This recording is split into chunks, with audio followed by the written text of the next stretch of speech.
사랑에 관한 노래들입니다. 저는 어릴 때 왜 이렇게 사랑에 대한 노래를 많이 노래하나 이런 생각도 한 적이 있습니다만은, 한 가지 인상적인 것은 사랑 노래를 하면서 대부분 또 같이 나오는 단어는 아픔이라는 것입니다. 사랑하면 아프다고 합니다. 조정연이라는 가수가 있는데요, 장로님이 아닙니다. 그 가수가 부른 노래 중에 그 아픔까지 사랑한 거야 라는 노래가 있습니다. 여러분 많이 아시죠? 너를 처음 만난 날 소리 없이 밤새 눈은 내리고 끝도 없이 찾아드는 기다림 사랑의 시작이었어.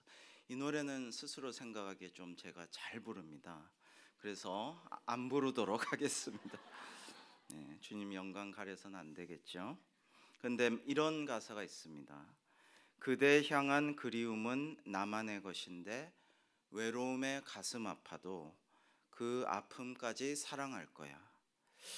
여러분, 그 아픔까지 사랑한다라고 합니다.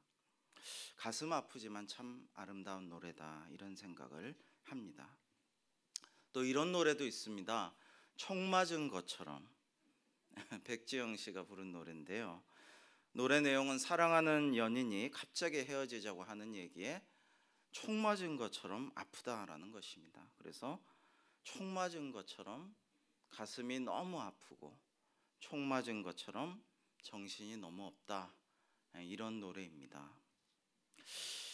여러분, 그런데 아프면 안 하면 되는데 아픈데 왜 사랑을 할까요? 너무 아파서 심지어 총 맞은 것 같은데 왜 그 아픈 사랑을 그렇게 할까요? 여러분, 비록 총 맞은 것처럼 아픔이 있고 가슴이 찢어질 것 같고 죽을 것 같고 이 고통이 어떻게 참을 수 없는 것처럼 느껴지지만은, 사랑을 함으로써 그 고통을 넘어서 하나님이 주시는 기쁨이 있습니다. 그 기쁨을 얻기 위해서 고통을 견디고 우리는 사랑을 하는 것입니다. 아픔까지 사랑할 거야 라는 노래는 사실 짝사랑 내용이거든요. 그런데 이 노래를 들으면은 겨울에 눈이 오고 추워도 마음이 따뜻해지는 것을 느끼곤 합니다. 그리고 잔잔한 기쁨이 내 마음속으로 밀려들곤 합니다. 그래서 사람들은 아프기도 하지만 사랑이 주는 그 기쁨 때문에 사랑을 선택하는 것입니다.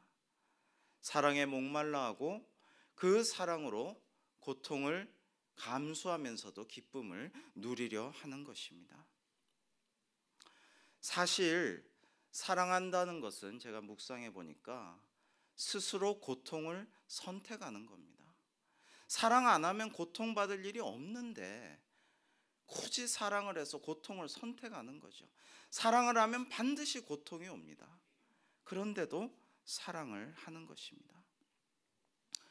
엄마가 아기를 해산할 때 너무나 아파서 죽을 것만 같지만 결국 아기를 낳고 나면 엄마는 아기를 이렇게 안고서 너무나 사랑스러운 눈으로 바라보면서 미소를 짓습니다.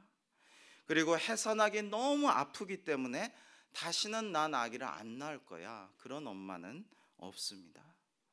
사랑하는 사람에게는 고통을 넘어선 하나님이 주시는 신비로운 기쁨이 찾아오기 때문에 그렇습니다.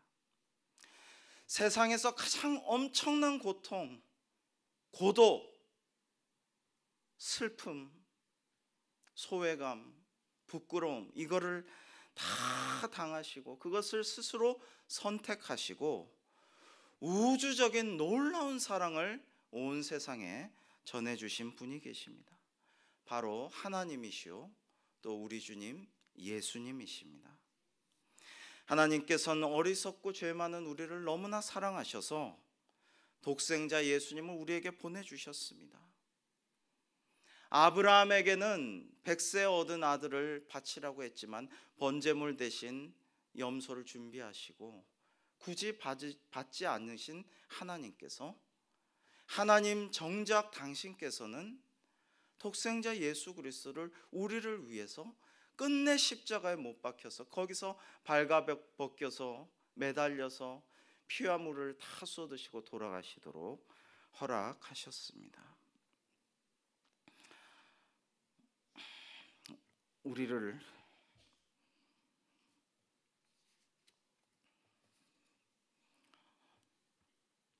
너무나 사랑하시기에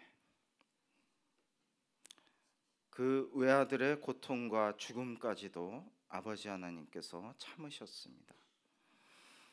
예수님도 우리를 한없이 사랑하셔서 모든 고난과 외로움과 부끄러움을 당하시고 결국에는 사망 권세를 누르고 승리하셨습니다. 그리하여서 주께서는 사랑하시고 우리를 사랑하는 주님의 뜻대로 십자가에 달려 돌아가시사 주를 사랑하는 모든 이들도 예수의 이름으로 구원을 얻게 하셨습니다.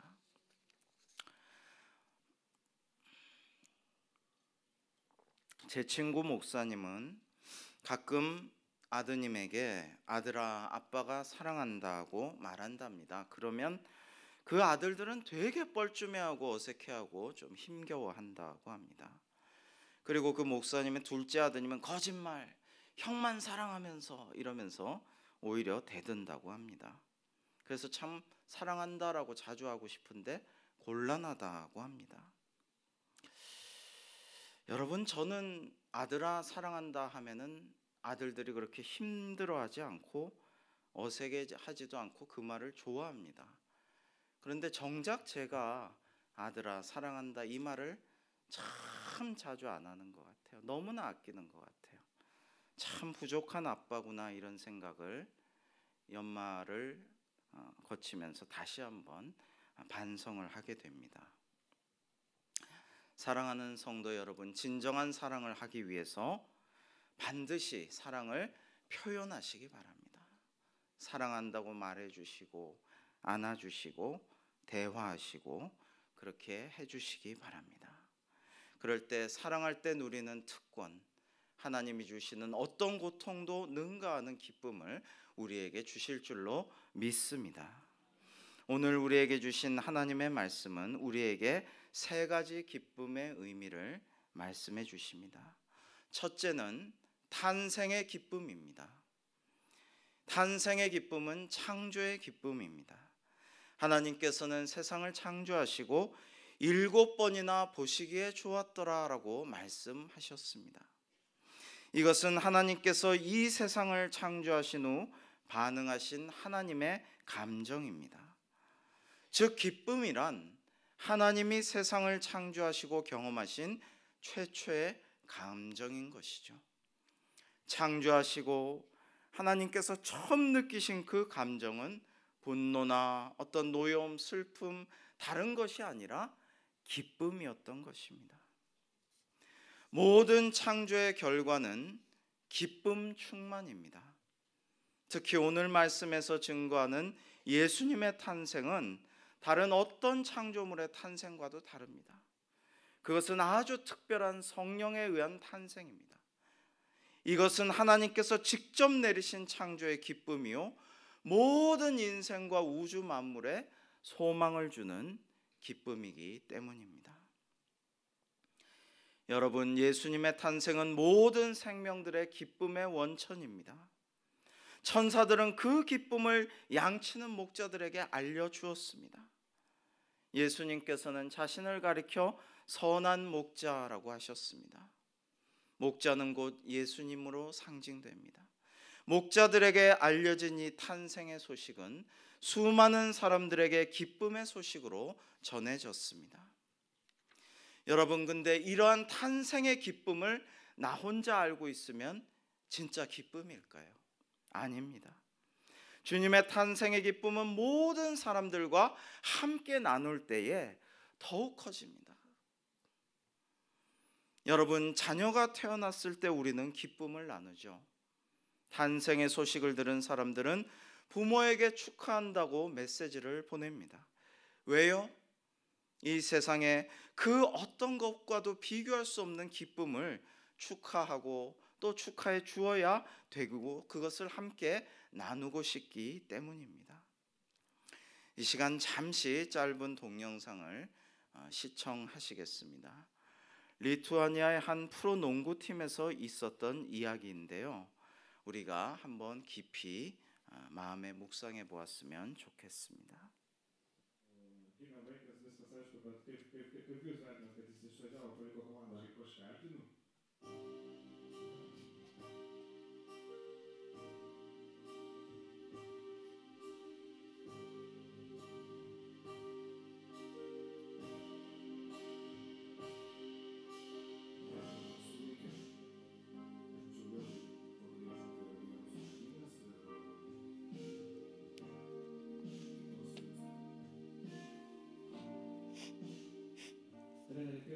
Kad Mussolini išvažiavo serijos metu gimė vaikas, viskas aišku, bet kaip jūs vertinat, kad jis išvažiavo, paliko komandą, kaip aš vertinu? Taip, čia šiandien išvažiuoti. Bet ar normalu, kad pusfinaliai išvažiuoja žaidėjas vis tiek, o tu turi vaikų? Tai kaip turėsi vaikų, jau nori suprasti. Nes čia yra maksimumas, ką žmogus gali patirti. Wow, geras klausimas tikrai. Tu galvoji, krepšinis yra svarbiausia gyvenime. Pusfinalis. O kam jis yra svarbus? Kuriai? Tu matai ir žiūrovų. Svarbu? Ar žmogui, kai tu kaip vaiką pirmą savo pamatysi, tai tu suprasi, kas yra gyvenime svarbiausia. Ateik su manim pašnekėti tada. Nes nieko negali būti didingesnio pasaulyje kaip vaiko gimimas. Patikėk manim. Nei titulai, nei nieko. Augusto Lima yra dabar padangėse ant emocijų, aš labai džiaugiuosi.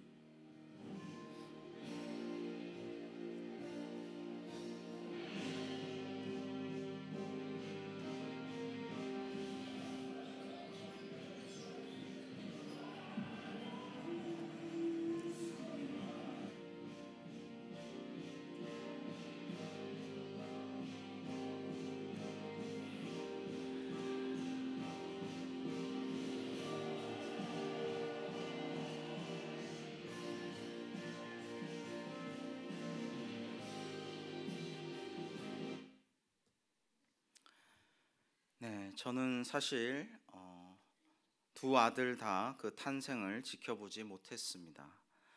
열심히 목회 사역 하느라고 엄마 혼자 두 아들 다 낳았습니다. 저는 그게 목회자로서 아주 당연하다고 생각해 왔습니다. 그러나 지금 생각해 보니 꼭 그런 것은 아닌 것 같습니다. 아빠에게 있어서 자녀의 탄생은 자신의 인생의 그 어떤 것과도 바꿀 수 없는 기쁨이죠. 그렇다면 오늘 말씀에 나오는 예수님의 탄생은 어떨까요? 요셉에게 있어서, 마리아에게 있어서 아기 예수님이 주신 그 큰 기쁨이 얼마나 클까 우리는 상상해 볼 수가 있습니다. 그런데 이것은 단지 부모의 기쁨만이 아닙니다.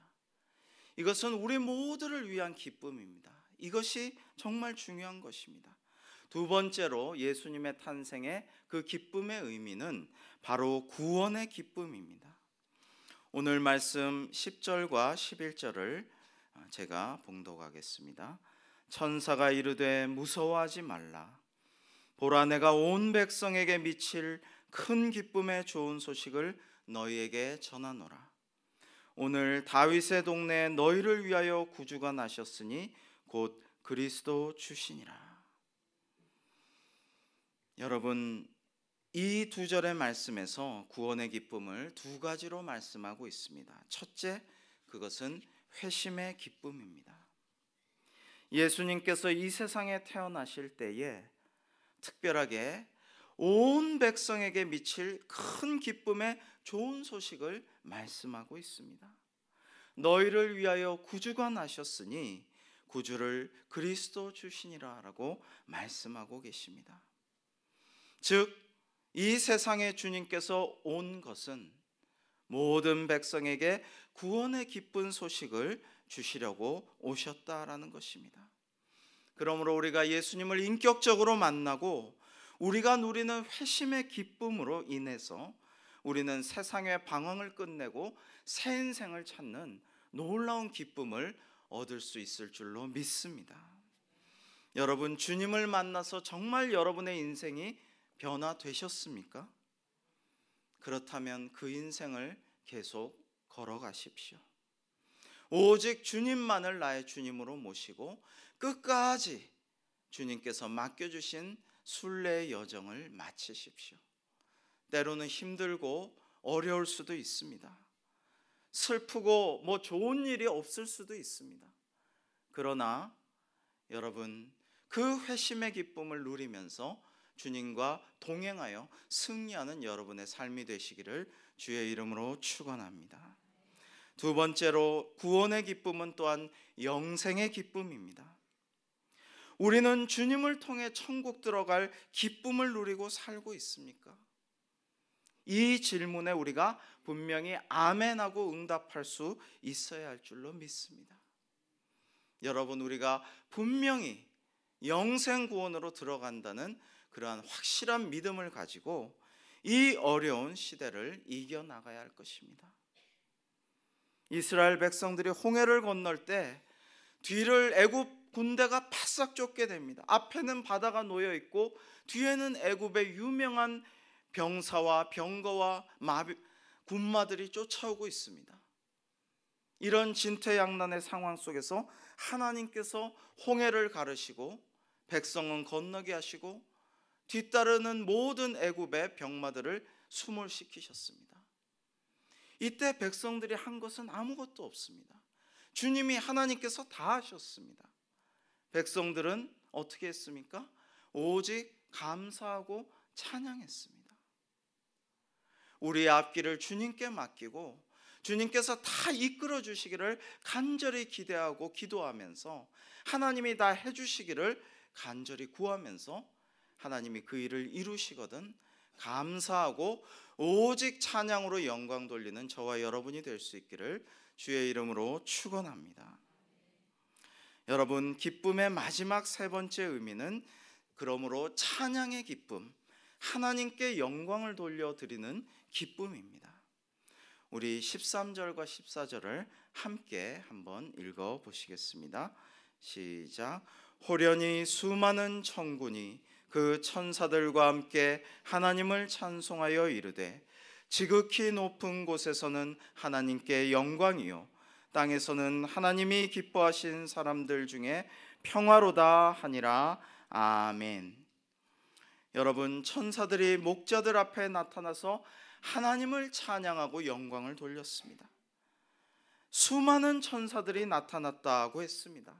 한두 명의 천사가 나타난 게 아니라 수많은 천사들이 찬양대 수준에, 아니 여기 계신 분들 어쩌면 더 많은 천사들이 호련히 나타나서 하나님을 찬송하였던 것입니다.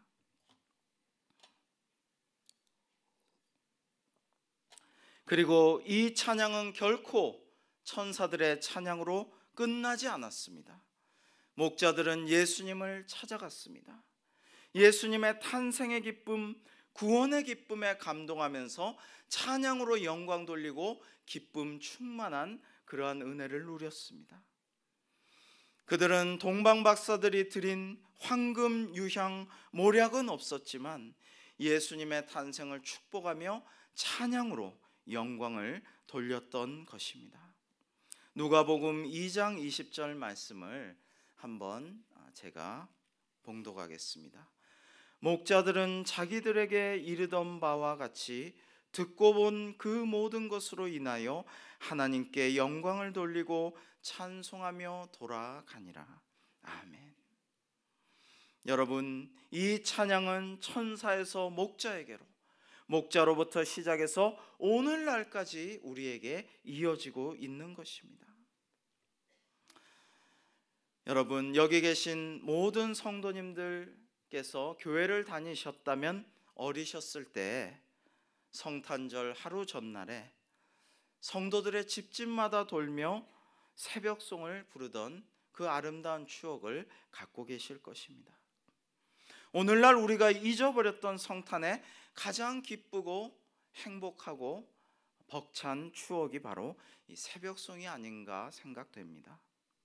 추운 겨울에 성도들의 집집마다 돌면서 주님의 탄생의 기쁜 소식을 노래로 전해주었던 그 추억, 청년들이 우리 집에 다가와서 캐롤을 부르며 새벽잠을 깨우면 어린 중에도 잠결에 일어나서 그 찬송 들으며 은혜를 나누었던 추억, 그때는 동네 사람들도 그것을 기쁘게 받아들여 주었습니다. 왜냐하면 자신들을 위해서도 하나님께서 주시는 축복의 찬송으로 받아주었기 때문입니다.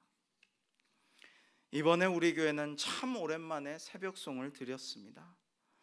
중고등부 한 팀씩 또 청년부 3팀에서 총 5팀이 장로님들 8분 가정을 비롯해서 총 17가정이나 돌면서 새벽송을 불렀다고 합니다. 따뜻한 환대를 받으며 세상에 없는 기쁨을 나누었다고 들었습니다. 빠른 팀은 새벽 1시 반에, 늦은 팀은 무려 새벽 3시 반에 끝났다라고 합니다. 춥고 힘들고 배고프고 요즘에 하지도 않고 주민들이 항의할까봐 아파트 단지 같은 데서 눈치도 보았겠지만 다들 기쁨이 넘쳤다고 합니다. 참 은혜로운 일입니다. 하나님의 일을 하고 주님께서 주신 기쁨을 나누면 우리에게 참 기쁨이 넘칠 줄로 믿습니다. 수고하여도 기쁨이 넘치고 고생하여도 기쁨이 넘치고 아파도 기쁨이 넘칩니다.